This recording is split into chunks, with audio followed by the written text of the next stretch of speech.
Perhaps you've heard of a YouTuber whose name is REKIETA, otherwise known as REKIETA Law. And what has happened? That he was arrested. I'm not going to explain the whole thing to you, but it's... So REKIETA gets arrested with his wife and probably his side piece from Steel Toe Podcast, I think it's called.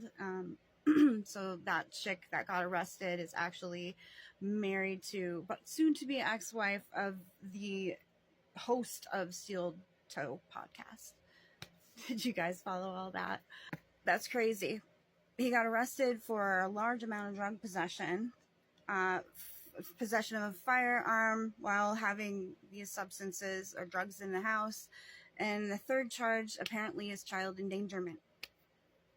There's a lot of rumors going around. I'm not going to speculate. This is not what this channel is about. This is about a mea culpa. Mea culpa. My apology to you. I want to explain to my subscribers, whoever's watching this, why I recommended REKIETA Law, REKIETA, to watch on YouTube.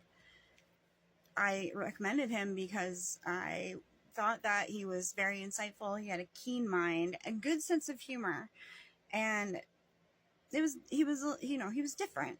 Now, I didn't find him through the Rittenhouse or Johnny Depp trials or the beginning of LawTube even. I didn't even know what that was. I was watching my favorite LawTuber, besides you, Viva Fry.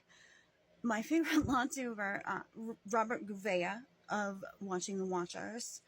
He was covering the Rittenhouse trial. And I think he covered the Chauvin trial before that, which is how I found him. But anyway, Gouveia was covering the Rittenhouse trial, and then that's kind of how I heard about who REKIETA was. And well, I definitely watched REKIETA during the Johnny Depp Amber Heard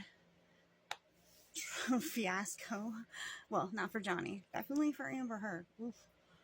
Nick was a pioneer when it came to live streaming because he was one of the first people to figure out that super chats, if you read all the super chats, that people would tune in more. Why? Because they're waiting to hear their super chat. Not only that, but Nick was making money that way.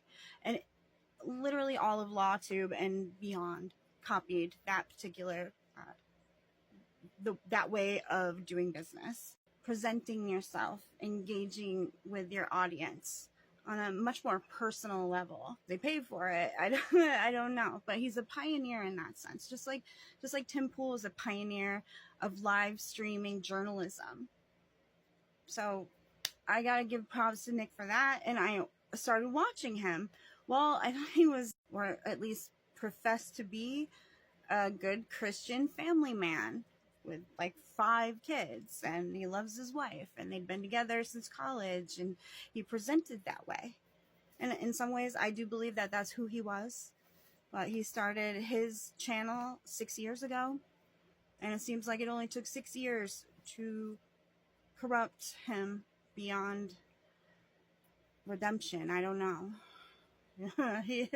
You see one of his last streams where he's falling asleep, or somebody is making him happy, or he's making himself happy, if you know what I mean. If you see that, you see the fall from grace, and it is a tragedy. But I wanted to just say I did not recommend this part of REKIETA. I stopped watching him around the time he started having Camelot on, because this wasn't anymore about the law or his keen mind. Just started getting really gross, starting with talking about sex toys like the Balldo. I didn't want to hear about that. And then his guests started being more perverted, and they were talking about everything but the law. I want to bang this girl, that girl. It was crazy. It was like, who is this person? So I kind of forgot about REKIETA because I was just no longer interested in watching his show. It had become perverse. It was no longer funny. It was tough. I was like, oh, maybe it's just because I'm a girl. But no, it seems like a lot of the audience left around that time, me included. So good for our culture. that people were like, no, peace out, I no longer want to watch this. It seems to be about debauchery and getting really drunk, and the people who were still watching were cheering him on in the perils of alcohol. He was drinking a lot, guys, a lot, towards the end of, well, whatever's going on now, before he got arrested. Just the slide downhill is incredible, and I didn't even know about it. So I just found out, and I'm shocked, and I'm sure you're shocked too. Another one bites the dust. I hope he gets help. But I just wanted to let you guys know, sorry about recommending him over a year ago. I did not know what he was to become. I only knew the old Nick. And he was a pioneer. He was one of a kind, and he will be missed.